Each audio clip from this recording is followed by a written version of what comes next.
Levítico capítulo 6. Nós já fizemos a leitura dos versículos, mas nessa noite nós faremos a leitura dos últimos 2 versículos deste evento a qual nós estamos sendo participantes aqui nessa noite. Aleluia. Livro de Levítico, capítulo 6, verso 12 e verso 13. Diz o seguinte: o fogo que está sob o altar arderá nele, não se apagará. Mas o sacerdote acenderá lenha nele cada manhã. Sobre ele porá em ordem o holocausto, e sobre ele queimará a gordura das ofertas pacíficas. O fogo arderá continuamente sobre o altar, não se apagará. Aleluia. Eu quero te convidar a repetir uma palavra comigo nessa noite. A palavra lenha. Lenha. Podem se assentar no nome de Jesus. Prometo aos irmãos que serei breve e vou respeitar o horário que nós temos aqui nessa noite. Queridos, antes de adentrarmos aqui no livro de Levítico, que foi o livro escolhido para essa temporada, um tema muito bem direcionado pelo Espírito Santo. Porque para falarmos hoje sobre entrega e sobre sacrifício, tem sido cada dia mais difícil. Porque muitas das vezes eu tenho desejado obter algo, mas entregar algo tem sido dificultoso. Antes de entrarmos aqui em Levítico, eu volto um pouco, porque para que possamos entrar neste contexto, nós precisamos entender um pouco do cenário, um pouco do porquê deste holocausto, um pouco porquê dessa lei que foi ali levantada por Deus, porque a lei do holocausto, irmãos, a lei do sacrifício, da expiação, não foi simplesmente uma lei que o homem quis inventar. Porque quando nós olhamos para o nosso cenário atual, nós vemos muitas coisas que os homens levantam. Os homens colocam como lei, como regra, como um rito que precisa ser cumprido. Mas muitas das vezes o Senhor ele não está de acordo com aquilo que está sendo feito. Então essa lei que ela é levantada é uma lei que foi escolhida pelo próprio Deus para que acontecesse. No final do livro do Gênesis, o livro da criação, nós vamos ver que José ele está ali inserido no contexto de governador do Egito. E o faraó que conhecia a José naquele período não é o mesmo faraó que é levantado no livro do Êxodo, que significa saída. No início do livro do Êxodo, capítulo 1, a Bíblia vai nos revelar que o faraó que conhecia José, lá no final do livro de Gênesis, não é o mesmo faraó que está ali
Só que nesse período, o Senhor ele vai se manifestar a Moisés trazendo algumas direções. Porque o Deus que eu e você servimos, irmãos, é um Deus de direcionamento. Quando não tem direcionamento, quando não temos direção, é porque Deus não está no negócio. Quando eu não sei o que fazer, quando eu não sei para onde ir, é porque Deus não está no negócio. Às vezes eu não estou orando, não estou pedindo, e Deus não vai falar comigo se eu não me posicionar. Então o Senhor vai direcionar ali Moisés e vai trazer muitas mensagens. A Bíblia vai nos dizer que ele vai subir no monte. Nós sabemos o que acontece no monte, as tábuas da aliança, as leis civis que o Senhor ele vai entregar ali para Moisés. E a Bíblia vai nos revelar também no livro de Êxodo que o Senhor vai falar para Moisés: construa um tabernáculo, porque dessa forma eu irei habitar no meio de vós. Então, uma das direções da parte de Deus a Moisés e aos israelitas no livro do Êxodo, na transição do povo, a saída do povo do Egito para ali o deserto, que era o destino de Canaã, mas devido a toda aquela questão que acontece no meio do deserto, eles vão permanecer ali e vão morrer. Apenas 2 vão entrar na terra, que a Bíblia nos relata. Mas então, no meio do deserto, o Senhor está trazendo ali direções para a vida de Moisés. E uma das direções era justamente levantar um tabernáculo, que futuramente seria o templo. Então, naquele tabernáculo, o Senhor tinha o interesse de se revelar ali no meio da congregação. Quando eu estava meditando nisso, eu consegui entender, irmãos, que quando o povo estava no período do Egito, no tempo em que eles estavam inseridos ali naquela terra, a forma de culto dos israelitas era limitada, porque aqueles que inteiravam ali, aqueles que atuavam ali naquela terra eram deuses, mas não eram o Deus de Israel. Então a forma de culto dos israelitas ali no Egito era uma forma de culto limitada. Mas dentro do deserto, Deus fala: construa um tabernáculo. Sabe o que significa isso? O Senhor desejando ter contato com os israelitas no meio do deserto. Porque tem gente que deseja ter contato com Deus somente quando tudo está tranquilo e está bom. Mas quando eu olho para essa palavra, eu consigo enxergar o Senhor dizendo para o povo: eu ainda quero um relacionamento com você.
essa mensagem do Senhor falava ali ao povo: se atentamente ou diligentemente, cuidadosamente ouvires a voz do Senhor teu Deus e praticar, a Bíblia vai nos descorrer uma série de coisas, uma série de bênçãos que sobreviriam sobre o povo se eles obedecessem. Mas também no meio deste capítulo existe um versículo que diz assim: porém, se não se atentares a cumprir, a obedecer todas as palavras que o Senhor teu Deus tem te entregado, a Bíblia vai descorrer uma série de fatores que aconteceriam se eles não obedecessem.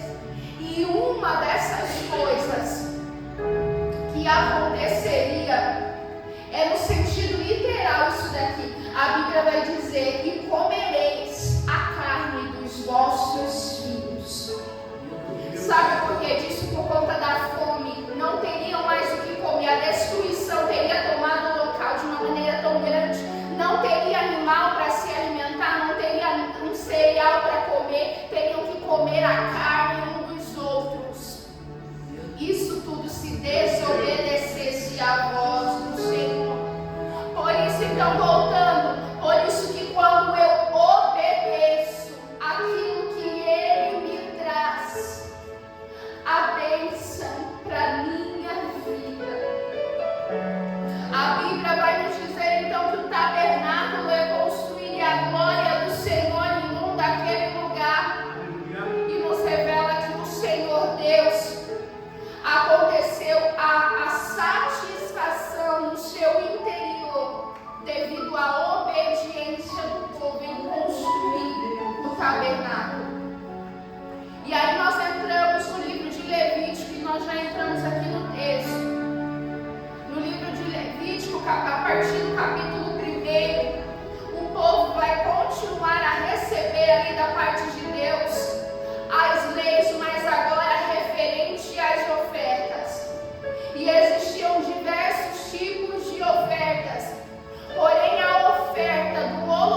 sacrifício, enquanto aquele sino ele emitia um som para os israelitas na congregação do lado de fora, o povo entendia que aquele homem estava vivo ainda. Mas quando aquele sino ele parava de bater, ele só puxava um pouco, porque entendiam que aquele homem não estava apto para exercer o que foi exercer e Deus não ajudou. Nós estamos vivendo hoje o período da graça, sim, é o período da graça. Aqui nós estamos falando da lei, mas o Deus da lei é o mesmo Deus do período da graça hoje. Eu me lembro, assim que eu cheguei aqui, o pastor estava orando e ele falou a respeito de Ananias e Safira. O Senhor mata aquele casal em Atos capítulo 5, se não me falha a memória, por conta da mentira. Eles tentaram enganar ali o apóstolo, olha, eu dei isso, mas na verdade eles tinham um valor ali maior. Eles tentaram dizer que tudo aquilo que eles tinham dado era o que eles realmente tinham recebido ali, mas na verdade não. O valor que eles recebem ali da propriedade que eles vendem, eles pegam uma parte e a outra parte entregam, mas eles querem mostrar que nós demos tudo. E por conta deste ato, pelo ato de tentar o Senhor, a Bíblia vai dizer que os dois eles são mortos aí.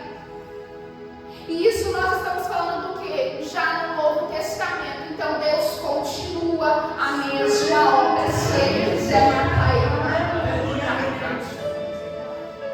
Então a Bíblia vai nos revelar que o sacerdote, para que ele viesse a entregar, a fazer o que ele precisava fazer dentro daquele lugar santo, ele não poderia, eu vou simplesmente porque eu quero ir do jeito que eu estou, eu vou. Não, tinha todo um trabalho e um cuidado para oferecer um sacrifício. O que eu quero que você entenda aqui nessa noite, saia pensando nisso, que eu e você ainda temos essa responsabilidade de entregar no altar o que precisa ser entregue. Paulo, na carta aos Romanos, vai dizer no capítulo de número 12, verso 1, vai dizer: eu rogo-vos, pois, irmãos, que apresenteis os vossos corpos em sacrifício vivo, santo e agradável a Deus, que é o vosso culto racional.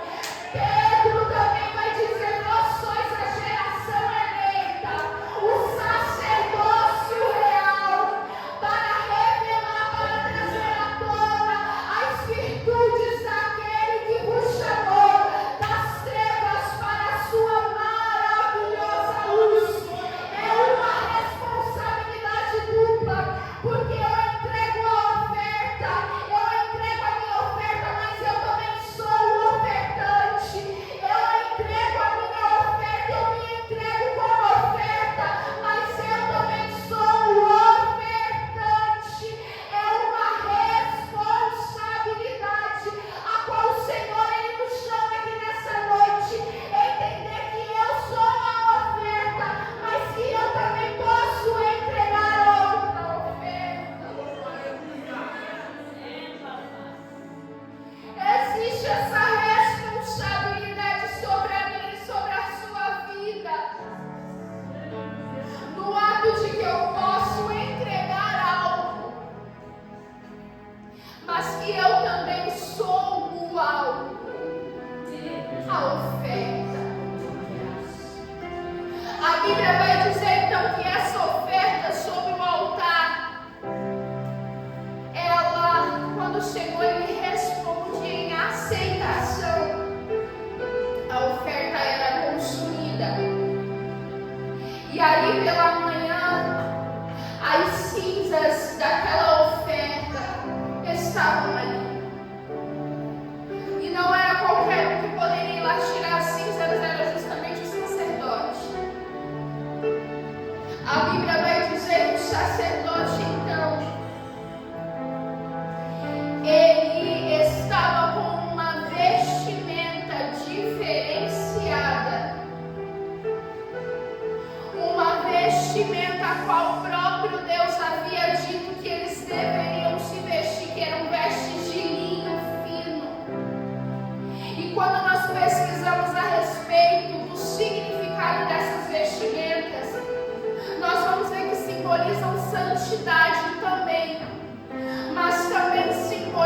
um compromisso.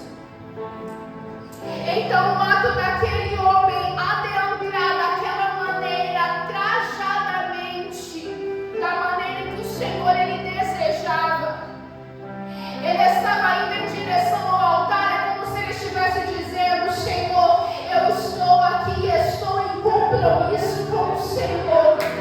Aleluia! Porque não vai adiantar para mim mexer no que é santo se eu não tiver compromisso. Um dia eu sirvo, outro dia eu não sirvo mais. Um dia eu me importo adequadamente, no outro dia eu não me importo mais. O Senhor está nos dizendo nessa noite: as vestes simbolizam o compromisso com o altar. Eu não posso mexer no altar com aquilo que é do altar, apresentar a minha oferta se eu não tiver compromisso. Compromisso. A Bíblia diz que quando aquela oferta ela era expiada, era totalmente queimada pela manhã, aquele homem voltava. O sacerdote voltava e ele iria olhar ali para o que havia restado daquele holocausto. O animal ficou ali queimando juntamente com a gordura a noite inteira, até se transformar em cinzas para serem recolhidas. E aí a Bíblia diz que ele vai tirar ali aquelas vestes, as de linho, e a Bíblia diz que ele veste outras vestes. Isso me dá a entender que ele vai vestir uma veste diferente da de linho, a de linho fino que ele usou para ofertar ali. Então ele veste outras vestes, e a Bíblia diz que ele vai tomar as cinzas daquele que era o holocausto algumas horas atrás, e ele pega aquelas cinzas e ele vai levar ali para um outro lugar, fora do tabernáculo. Quando eu estava meditando nisso, o Senhor me fazia entender que até mesmo com as cinzas ele tem um propósito. Sabe o que significam as cinzas? Aquilo que queimou durante muito tempo na minha e na tua vida e hoje já não tem mais fogo nenhum. Até com as cinzas que tem na sua vida, o Senhor tem um compromisso. As cinzas são frequentemente tratadas como algo do passado, algo que não tem validez alguma, algo que não é importante. Mas se não é importante, por que o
simboliza o recomeço para pessoas aqui dentro dessa casa.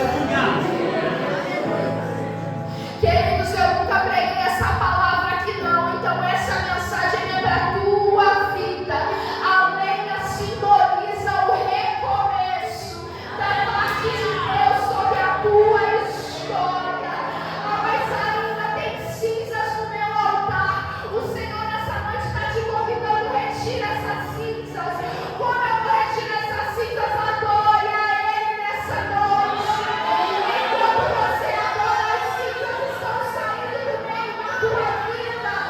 Enquanto você adora, as cinzas estão saindo do meio da tua parentela.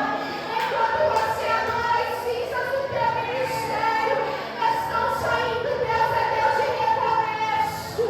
Ele tem recomeço para a tua vida aqui nessa noite. Ele tem recomeço para a tua história aqui nessa noite. Adore a Ele, porque é Deus de recomeço. Deus marcou um encontro com alguém aqui nessa noite para dizer: eu tenho recomeço sobre a tua história. Eu tenho recomeço sobre a tua vida. E você vai começar a sentir aí onde você está. O recomeço da parte de Deus está descendo sobre este lugar.